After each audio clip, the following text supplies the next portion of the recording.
Hey, I'm Deidre Detterman, host of the Do It My Way podcast, where we empower women business owners and CEOs to do business on their terms with no regrets, hesitation, or fear.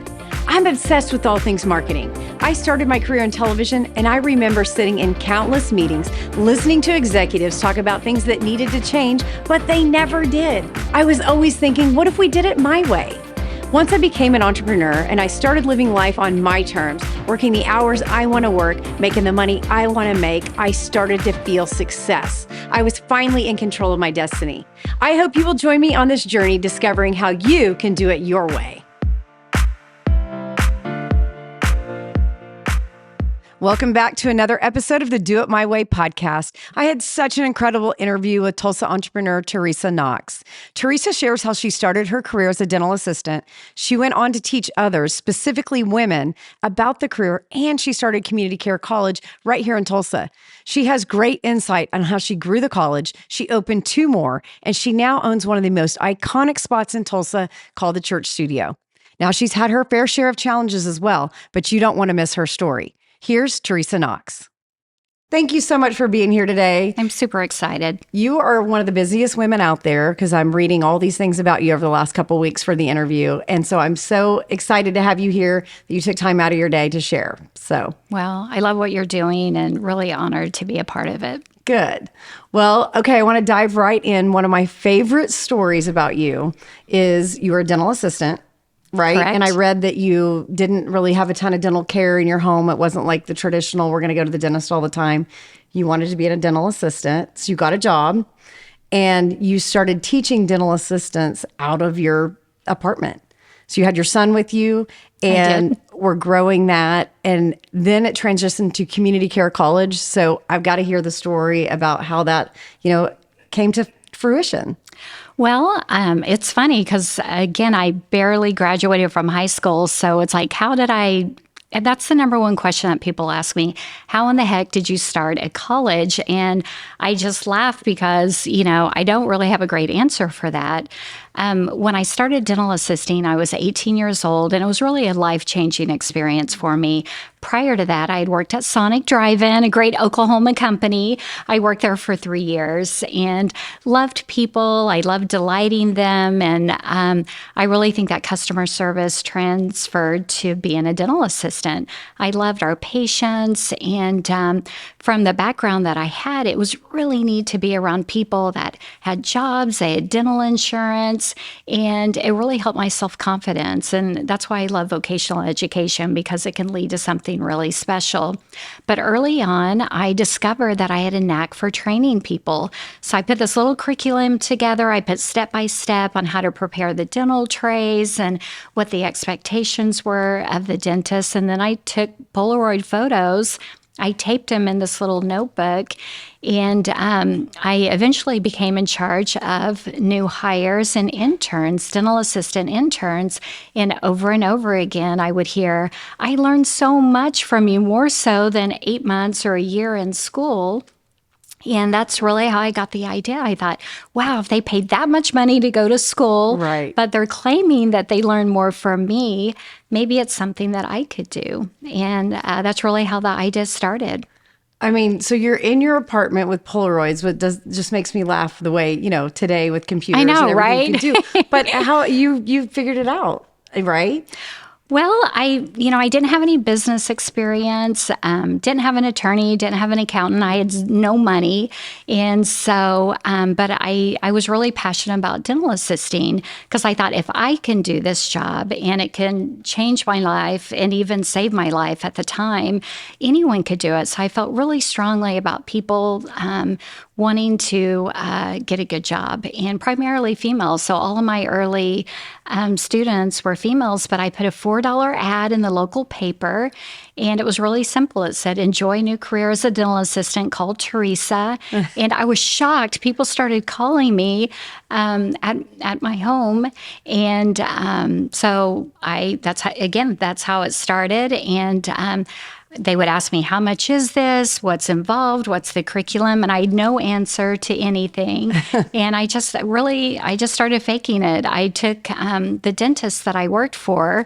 I didn't tell him what I was doing, but he would leave every Friday at noon. And so after he left, I had this bag. I'd start packing up tools and instruments, my little curriculum. I took it to my apartment. And, a lot of people said, I don't have any money. It's like, that's okay. I was practicing on them. But I'll never forget my very first, what I call legit student or customer. And she said, how much is this program? About $1,000? And I said, yes, ma'am, it is. And I was like, holy crap, $1,000. Someone is paying me $1,000 for what's in my mind. And then that's really when I got that entrepreneurial bug that, hey, this is something I can do. Right. I mean, think of how many people paying you $1,000 that you could help over a certain amount of time. That's really incredible. What an inspiring story. So now you can't just do that forever, right? Because there's like licensing and accreditations and all of that. So how did it transition from being out of your apartment to community care college? Well, you're right. To operate a school in the state of Oklahoma, you have to be licensed by the state. And I was served papers by the Attorney General, and they said I was operating a school illegally. And I was so scared. I'd never been served papers like that. And I thought it was like piano lessons or something, like you could just train people to do things. And they said that I had to cease immediately what I was doing and refund the money back. Well, I was a single mom at the time, living paycheck to paycheck. Of course, I'd already spent all the money. I hadn't made that much, but I went back to the dentist I was working for. I told him what I was doing, and we just worked out an arrangement. I researched what it would take to become legitimate and to get the license. And one thing is you had to have a commercial address, which totally makes sense. At the time, I was frustrated about it. So I bartered working for him for use of the dental office when we didn't have patients. And that took me about 6 to 8 months, and I became legitimate. I got licensed by the Oklahoma Board of Private Vocational Schools to operate a school. And that's really how it started. And it started only as a course dental assisting, but 2 years in, I started offering other programs and went through a name change. And, eventually it became Community Care College. And then later, I started a second school, which is Clary Sage College. And then I did a third school called Oklahoma Technical College. And when I left approximately 8 years ago, we were offering about 46 programs leading up to an associate's degree. So not only were we licensed, but I became accredited and nationally approved by the U.S. Department of Education. What an accomplishment. I mean, that is really impressive. So what do you think the importance of vocational and technical schools are in Tulsa? I think it's really important, not only in Tulsa, but really for America. When you look at the critical occupations that are needed for our economy to move forward, over 50% of those do not require a bachelor's degree. And so career and technical education or vocational education, whatever you want to call it, is so important. One, you can get a career very quickly without committing years of your life. And our average student was about 27 years old, and it still is today. A lot of them dropped out of high school, maybe went back and got a GED, or in my situation, a single mom, and just need to have a viable career so you can provide for your children. And one great thing about vocational education is it kind of weeds out all the fluff courses, the humanities and history, even though I think all of those are so important. But it's very hands-on. So people that learn in a different way have an opportunity to learn with their hands. And really, you learn a lot of teaming, too, because if you're practicing welding with someone or hair coloring or even phlebotomy, our students took blood from each other. It's a way to really learn to collaborate and engage with other people.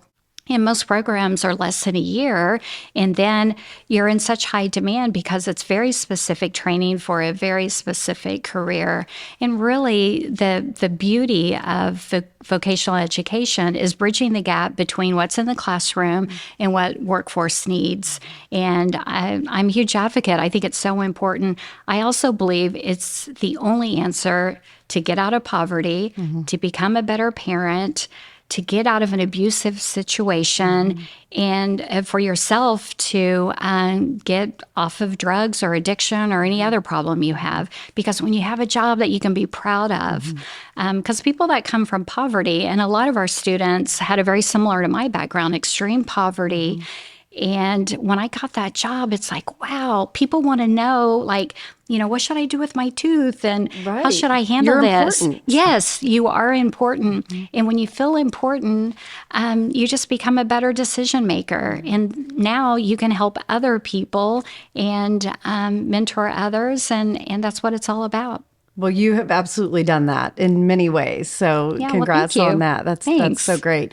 So you transitioned it to a nonprofit, right? So Community Care College, Clary Sage, Oklahoma Technical is now a nonprofit. So talk to me a little bit about that. What was the importance of doing that? Well, it really was a surprise to do that. I had planned on, at our 20-year anniversary, selling, and I had been going about 2 years of due diligence with a major multi-billion-dollar private equity firm. So I was going to sell the school, but at the time there was a lot of disruption in for-profit education.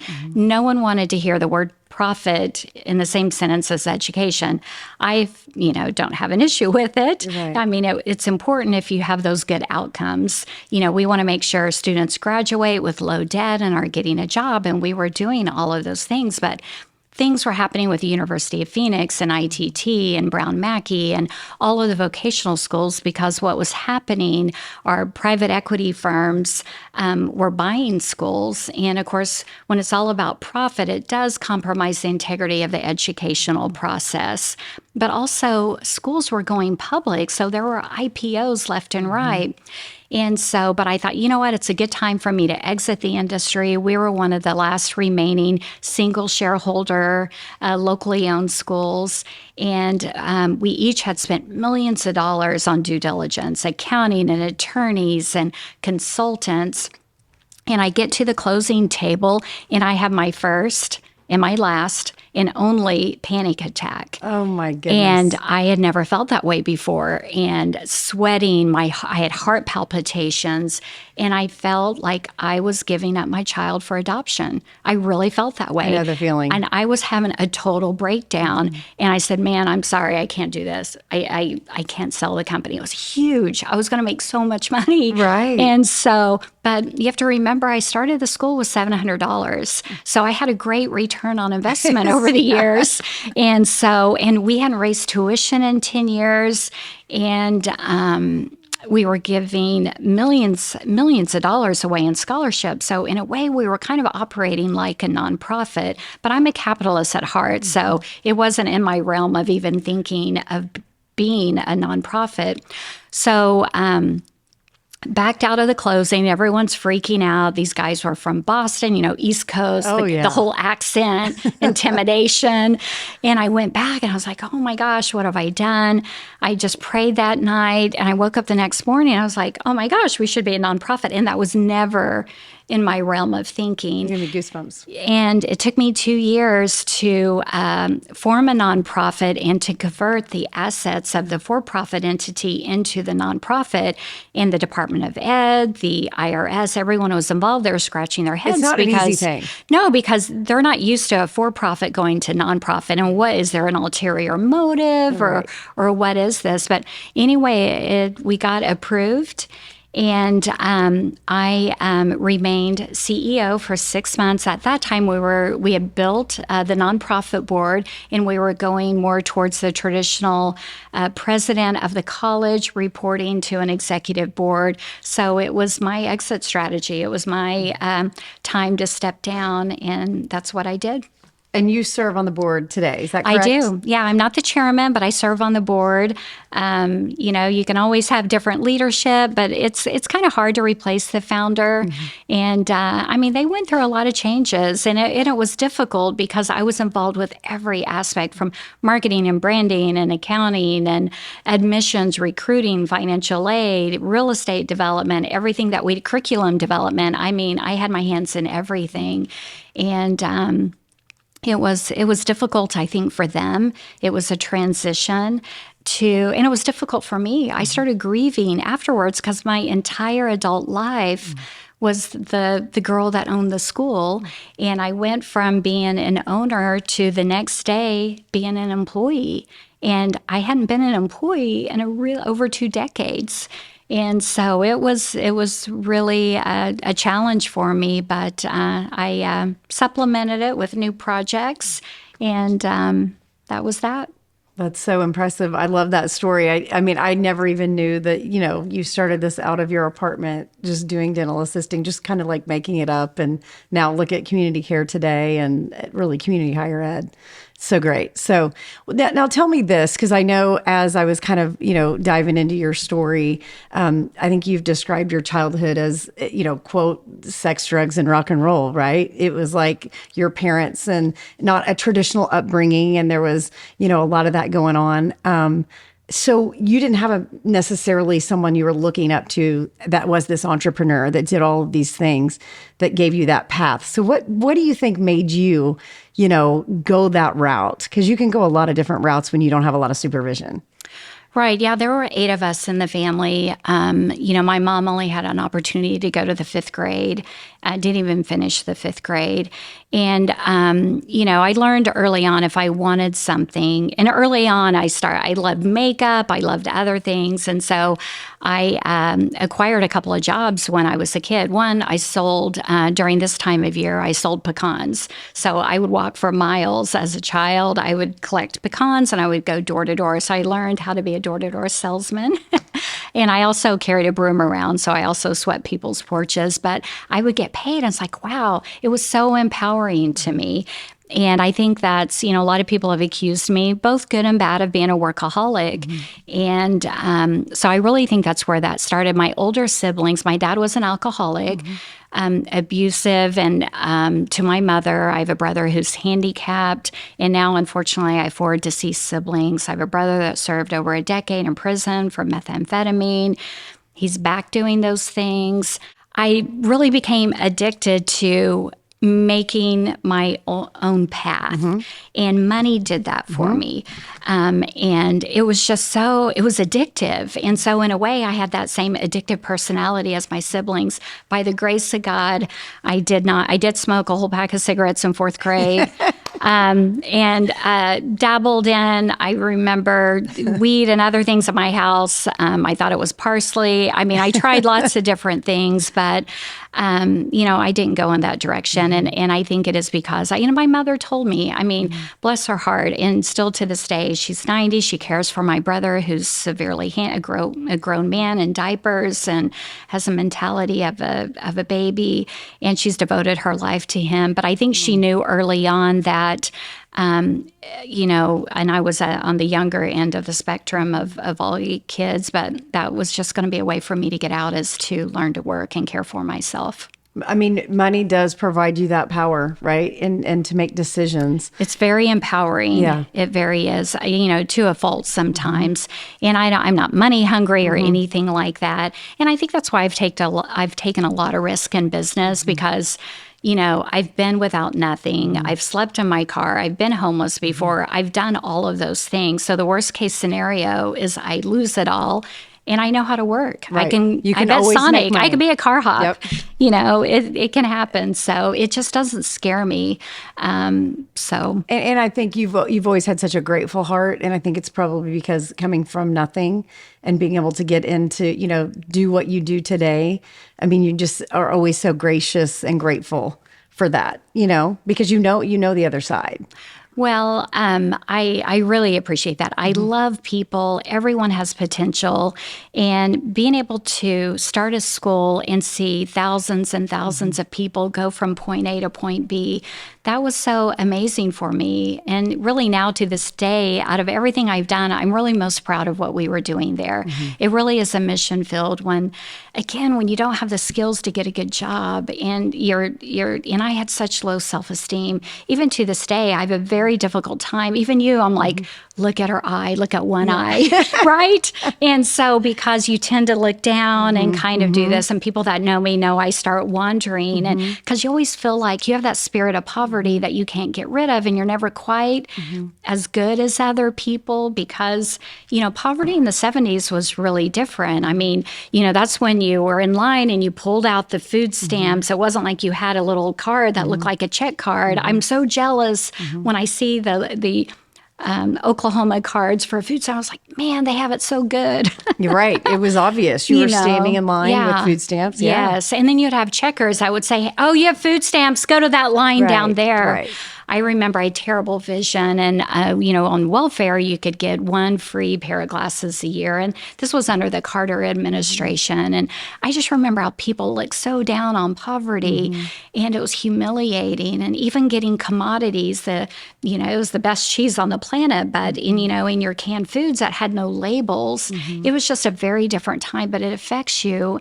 And you never really get rid of that feeling of you're not as good as other people or that insecurity, but it does help you relate to other people, and I relate to people without something way more than, I saw Lieutenant Governor Matt Pinnell yesterday, and I was talking with our mayor, and it's like, I'm like, oh man, I can't really be equal to them, and it's hard to get out of that. And I wish you could, but you're right, it makes you relate to a lot of different people. Well, every step takes you to where your next step is, and you wouldn't have created Community Care College maybe if you hadn't been through that. Right. You see that as a means to get out of poverty and to help other people. So you have a huge empathy for that, where that empathy wouldn't be there, otherwise. Yeah. So that's incredible. Well, thank you. Well, okay. So let's talk after you sold, or didn't sell, but you turned it into nonprofit, became a board member, kind of took a step back. Now you've done so many incredible projects, Harwelden being one of them. So tell me a little bit about what's going on with Harwelden and what you've done to really restore that historic monument. Harwelden is so amazing. It's really kind of the opposite of where I thought I would ever be. If someone told me when I was younger, it's like, someday you're going to own this really fancy mansion where rich people lived, I'd be like, what? You're totally crazy. I was born in West Tulsa. I attended Eugene Field. So, I was always aware of Harwelden. It's this gorgeous English Tudor mansion built in 1923, so we're celebrating our 100-year anniversary, and it just came up for sale, and it was kind of an impulse purchase. Part of it was nostalgia, thinking that, again, it was so opposite of anything that I could have ever related to. But it was really fun. I didn't do a lot of inspections, so it needed a little bit more work than what I had anticipated. But we went through a 3-year renovation. And anytime I dive into a project like that, of course, my job is to create a sustainable business model. So if I disappear tomorrow, it can take care of itself. And so that's what I started working on. So after the renovation, of course, and during the renovation, I learned everything I could about the original owners. And that's Mary Harwell and Earl P. Harwell. And he came from the oil industry, like a lot of the early Tulsans that built this beautiful city that we get to call home. And he was amazing. He was the first donor to Kendall College, which is the University of Tulsa. He was one of the co-founders of the Presbyterian Church. He was one of the co-founders of Tulsa Boys Home. He hired a nursemaid to care for, at the time, they saw that a homeless population started developing after the turn of the century in Tulsa. And then upon his death and later his wife's death, they gave everything away and they donated that beautiful mansion to the Arts Council of Tulsa in 1967, which today is AHA. And it's even going through some changes that we know of. But the model that I've developed is kind of twofold. One, it's a cultural site. We are listed on the National Register of Historic Places. I think our primary role is sort of a boutique hotel. Tulsa has a lot of amazing hotels, but we don't have a 5-star hotel. So we offer, which is a little bit out of my comfort zone when I'm starting to talk luxury and stuff like that. But I thought it was really important. And so we offer private butler, concierge services. We have 6 gorgeous suites. So it really provides kind of a unique experience, something different than you would get at a regular hotel. But then we're also an event center. So people can rent it for, nonprofits rent it, or cocktail receptions, birthday parties, weddings. And it really is beautiful. I mean, it's a 15,000 square foot mansion. It sits on one full city block, about 4 acres.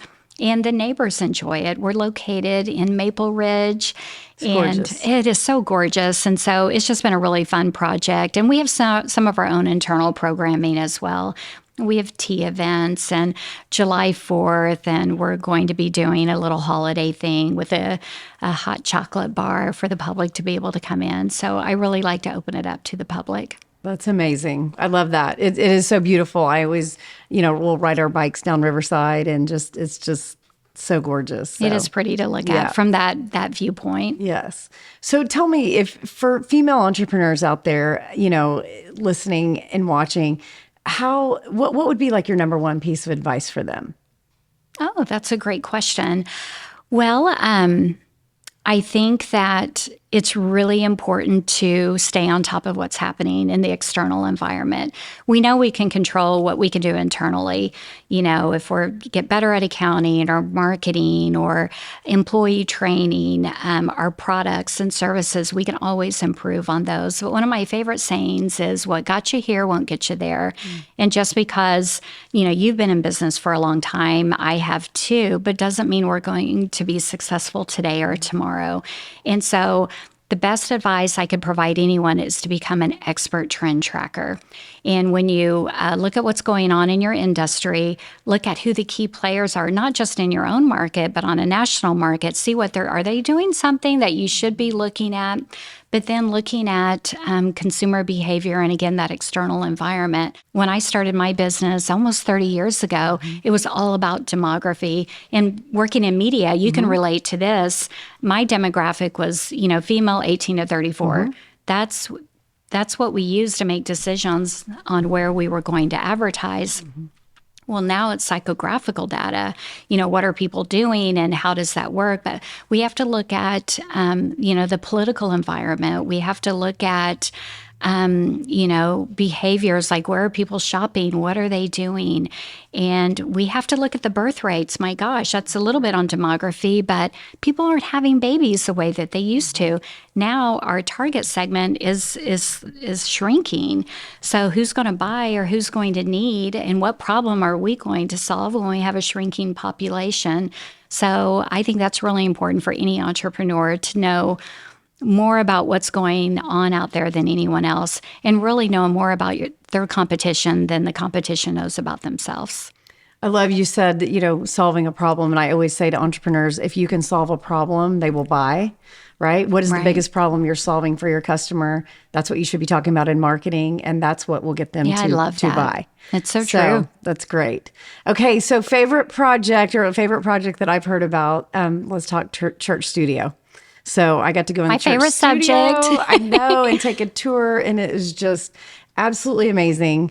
And to hear your story of just being really a Leon Russell fan, growing up and listening to his music, and then to come full circle and just tell us a little bit about what the church studio is and what it's doing today. Yeah, so the church studio is such a fun project. Like the Harwelden Mansion, it is a historic landmark. It's listed on the National Register of Historic Places, and it wasn't listed before. That's one of my first goals after I acquired it. But today, the church studio, first and foremost, is a recording studio, and we have a great band there today. They're recording today and tomorrow national. I wish I could tell you who they were, but it's all secret. We have NDAs and that means everything else. But it's neat because people are seeing us as a viable alternative to Nashville, LA, Austin, New York. And we only opened last spring, so we're really new. And it's Tulsa. And so what we're doing is really special, but we also blew up as a tourist attraction. People come from all over to tour the studio, to check it out, to learn about Tulsa's magical music history.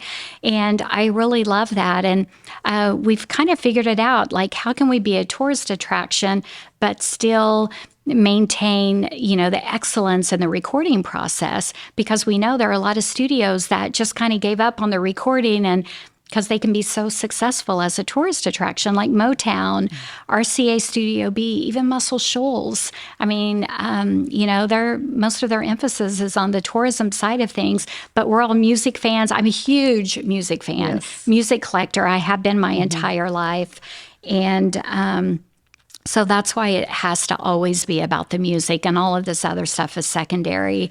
But I'm glad to be a part of that tourism. And we collaborate closely with other really iconic places here in town. And like we work a lot with the Bob Dylan Center. I'm so grateful for them. And also Woody Guthrie Center. And of course, OK Pop hopefully will open next year. And that will be a part of that tourism ecosystem. And then we work closely with the big venues, BOK. A lot of times there are artists, famous artists. They want to come over and check it out. And a lot of them, like we had Joe Bonamassa this past week. This is his second visit to the church to hang out with us. And so we love that. So we're so grateful for all the venues that bring in these incredible artists. And Tulsa's known for that. We've always had, starting with Bob Wills in the 1940s to KVOO, the only radio station that went from the West Coast to the East Coast. And we're in the epicenter of Route 66. So when you look at Leon's time or J.J. Kell's time in the 60s, they were very well rehearsed, because we know if someone's, were considered flyover, but back then the drive-through on the tour buses, they would stop at the honky-tonks here in town, and the local artists knew that they knew their entire catalog of music, so they could jump in and be a session player or do the gig with them. And I think that's really special. That is incredible. Okay, so your staff, I just have to ask this. Do you have to tell them, okay, someone famous is coming? You guys have to everyone chill out. Don't be getting your phones out and taking pictures. Do you have a protocol for that? Yes, well, we're kind of developing it. Again, we're a startup business. This is our first full year of operating. And it's really a unique business model. I don't know if you're a fan of Blue Ocean, but Blue Ocean Strategy is one of my favorite business books. But I really think because of the hybrid approach we're taking as a tourist attraction in a recording studio, and really we're building an entertainment network around what we're doing, we really are in uncharted territory compared to other recording studios. But we have morning huddles. And in fact, we got a little message today from, I hired a chief operating officer, and, kind of I have to be the one, because I'm like, holy shit, so-and-so's here, I'm freaking out. Yeah. And it's like when I mentioned Joe Bonamassa earlier, when he first walked in the door, I was like, hey, Joe, how are you doing? I was like, and I'm so freaked out about him. But all the time that's happened. And again, we're music fans. We don't really come from the industry, but we've heard over and over from artists that we've never been treated so well. And we love the vibe here. And Oklahoma's good for that. It is good for that. And so, we kind of go behind closed doors and oh my gosh, they talked to me or they did this. And it's really neat when tourists come in and they can see a band walking in, or today we have 2 big buses behind the church studio, or they'll be there here in a little bit. We start getting blown up with messages. I bet. Who there, is that? Right. Yeah. And sometimes even after they leave, we can't post about it. But a lot of times we can. And so we like to celebrate. It's not to throw up everything that we're doing out on social media. But I think the local community, they've been so supportive. And I think they just want to celebrate with us. And that's so cool. It was super cool during Leon's time, that 70s time period when Tom Petty was there, and George Harrison and Eric Clapton and Stevie Wonder, Kansas. The list goes, Willie Nelson. But it's neat that we're creating new history as well. So where's most of your time spent today? I know you have Harwelden, you've got the church studio, you're still on the board with Community Care, you're doing some real estate stuff. So what's a day in the life like for Teresa Knox? Well, I work long days still. I work 7 days. I do try to take, Sundays off when I can, but I start early in the morning, 4 or 5 in the morning, and I often work till after midnight. So, not to quote Eric Clapton's song written by Tulsan, J.J. Kell, but After Midnight, such a great song. But I spend really a lot of my time is at the church studio. One, it was such a foreign business model for me. I never worked in a recording studio. I never worked a tourist attraction. And And so, and I had just a couple of employees a year ago. I have 18 now. So I'm writing standard operating procedures. I'm setting the vision. I'm making sure we're a mission-driven institution. I have a young staff, but I have a few older members. So we are a multi-generational team. And so, again, I just want to make sure if I leave here today and something happens to me, that it's a sustainable model. And I'm trying to do that without it becoming victim of what they call the founder's dilemma. Because again, I'm so hands-on. And a lot of people say, I want to work on the business, not in the business. Well, you can do both. I love working in the business because you can't work on the business until you're working heavily in the business. And so it's the church. And we're kind of carving out a neighborhood. And we've dubbed it Studio Row because we have multiple now we have 5 studios counting the church in the area. They're all different types of studios except for David Teagarden. And he has a recording studio. But I have 13 tenants. We're about to have 15 tenants. And, when I purchased the church 7-8 years ago, the crime was brutal. There was a theft, there was a robbery, there was a rape, there was drug crimes every single day. And crime is down to almost zero. And that's just old school. We're not a tax district. We're not getting help from the city. We're not getting grants. It literally is just rolling up your sleeves, picking up the trash, casting the vision onto other people, because we're off the beaten path. We're primarily on Trenton. And I'm excited about developing that neighborhood and becoming an official district, and we're applying for that status. So I'm spending a little time on that as well. That's great. Well, it looks so great over there, I know, Thanks. and Church Studio. Now, did I read this right? You bought that without looking at it? I did. That's insane. Yes, I was so obsessed. That is insane. When I was younger, we all heard about the Church Studio. We'd drive by there. We thought we were going to see Eric Clapton or Tom Petty or Leon, of course. But, going by, just really sad at the shape it was in. It was boarded up, trash everywhere, needles. The crime stats, as I mentioned earlier, were really high. And so I wrote a letter to the owner, and I just said, hey, I'm a huge Leon Russell fan. Would you consider selling the church? Because I was renovating this building over here in Kendall Whittier, but I needed more projects, of course. I was ready to start a zillion businesses. I had all these ideas. And he said, meet me at Hodges Bend. Of course, I know they've had a recent tragic fire, and I'm so glad to see them remodeling. And so we would meet there, and every day after day after day, I was like, can I see it? Can I see it? And he didn't want to show it to me. And so finally, we came to an agreement. It was very unofficial, napkin, little whiskey on the corner. And I went to Guarantee Abstract, old school closing company here in town, closed on it, and got the keys to the property and walked in for the first time. What was your thought? Holy crap. It's the first time in my life I had buyer's remorse. Oh, gosh. I had it for a short period of time. I only had it for one day. Again, I get all my thinking and praying at nighttime. I wake up with these ideas. Woke up the next day, I sketched the logo.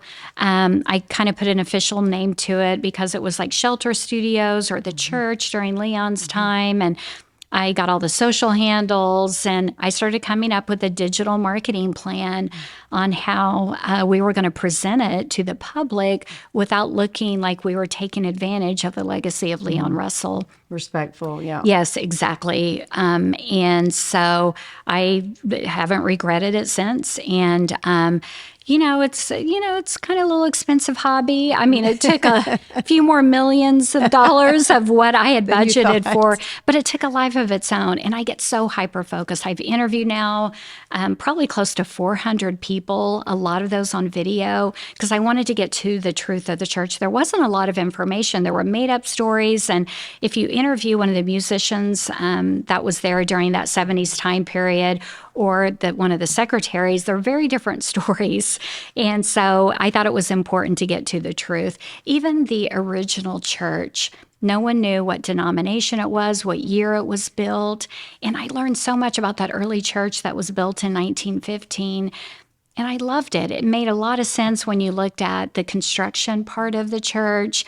And so that's part of the provenance, the whole story. So from the early beginning, we're a brand new city in 1915. So you look at 1915 to what Leon Russell did in 1972, really made the Abbey Road of America. And I don't think Tulsans really appreciated it at the time to what we're doing today. It's pretty incredible. And in between that time, Oklahoma and Steve Ripley and his lovely wife Charlene had it for 19 years. That's where the tractors were born, and lots of people came through during that time. So it really has a new chapter, and I really think the best is yet to come. So are we going to see a documentary on this one day? I hope so. I mean, you've got, did you say 400 interviews? Yes. Yeah, not all of them are on video, but a lot of them are. I think a documentary on I call it the revival, because it's a church. Yeah, or the district, district, the church, the history, shelter records. I mean, you think Tom Petty and the Heartbreakers got their start in that building. It's amazing. Bob Marley, the first American single, was on Shelter Records. That changed the course of American rock and roll, what Leon did. Shelter Records was so entrepreneurial. No one ever called Leon an entrepreneur, but when you look at that business model he developed in 72, it was very entrepreneurial, and it was very disruptive to the music industry, and we can all learn from that. So we like to celebrate that entrepreneurship, what he did, and again, not to live in the past, but how can we be inspired by it and do something special with that today to be relevant to today's tourists and today's musical artists. So what's next for Teresa? Because you've done so much. I told you earlier, I was like, are you 110 years old? Because you I probably look at these days. Not at all, but you've done so much in your life in a short amount of time. Well, I appreciate you saying that. I mean, everyone does a lot when you're a mom and you work and you are a daughter and you have friends. I mean, it's just life is like that. And technology has allowed us to just keep going and to never stop. I don't know if that's a good thing or a bad thing, but I really don't know. Sometimes people will ask, where do you see yourself in 5 years? It's like, oh my gosh, I don't even know what I'm doing at 3:00 today. And so I don't even have a 401k. Like I literally don't save. And so it's hard to plan, but I really try to be, as I've gotten older, I'm more calculated with my decisions. I try to quantify things and that sort of thing, but I'm still over 50% gut and intuition. So I try not to be so focused that I'm not looking, like I'm looking at what you guys are doing. I was like, oh, this is a cool business model. We should do all this. And, I try to be open and listening to things, because if you get so focused on, what's next, I'm planning on doing this, I think you miss out on a lot of opportunities. So I don't know what's next, except that I'm proud to be an Oklahoman. I'm proud to have been born here. I love that we're getting so many transplants. And my biggest job is just being an ambassador for Oklahoma and our amazing story. And I just want people to get the truth right about our city, because it's a beautiful story. And I think people realize that when they get here, because the people are so great. I couldn't do what I do without people like you, and people are just nice. And, I started my company with no money, and only in Tulsa can you do something like that, because people are supportive. They're collaborative. They want to help you. I remember my first thing that I felt like, oh, I'm a real business owner, is getting business cards. Well, I didn't have the money, and I went into Quick Print franchise, and the manager was like, oh, he gave me a box of 500 business cards. I was like, oh my God, people are so nice. And, I hope I've done that for people I hope that I have. I'm not saying that I do give people free stuff, but that's what Tulsa's all about. You don't need a SBA loan. You don't need to apply for a grant. Just roll up your sleeves, work with people, and collaborate. Because I think people expect too much from other people to make things happen. It's going to happen organically, because this is like the center of the universe. Tulsa, Oklahoma, it's the best place.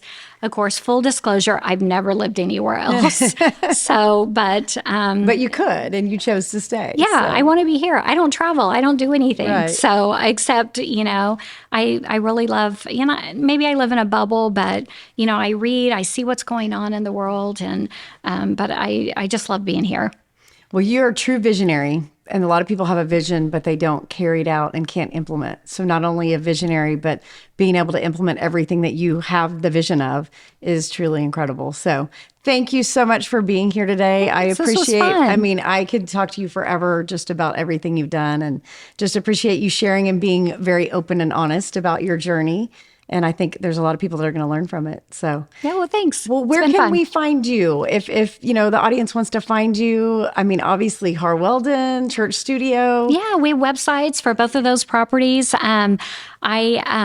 can find me on Facebook, on Instagram, on Twitter, on LinkedIn. That's a really great place to connect. I need to update it. I have a blog called School of Hard Knocks, kind of a play off my last name, and working in the school business. So I have a forum on there. You can contact me, but I'm really easy to get in touch. I answer the phone a lot at Harwelden and the church. So just Google that, give me a call, and I'll love to visit with you and your audience. Well, thank you so much. It was so much fun talking to you today. Yeah, thank you. Thanks for having me. This was great. Thank you for tuning in to another episode of the Do It My Way podcast. If you like this episode, please remember to share with your friends, and make sure to let me know who you'd like me to interview next. We'll see you next time.